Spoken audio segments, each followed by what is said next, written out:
So in this Alight Motion tutorial, I will be showing you how to fade in a picture here in Alight Motion. So for example, if you have your video selected, or for me it's a picture, and you just want to add some media right here, I'll select media, and I'll use this cat right here. So if you wanted to maybe like add a picture inside of your video, just like this, I will then go ahead and move it just like this.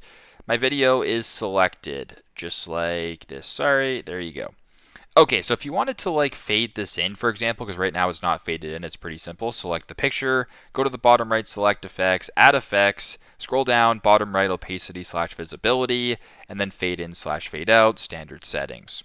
Once you're here, make sure that the fade in is selected. So I'm going to go out and fade this in. If you slide this bar, it kind of shows when it fades in or fades out. So for example, if I were to play the video right here, the picture will now fade in that I set. If you wanted to change this, maybe you wanted it to be sooner or later. If I wanted to go sooner, maybe later, you can slide this bar, play the video, and it'll fade in a little bit later. So pretty simple, pretty straightforward. That is how to fade in a picture in Alight Motion. Thanks again for watching, and hope this helps.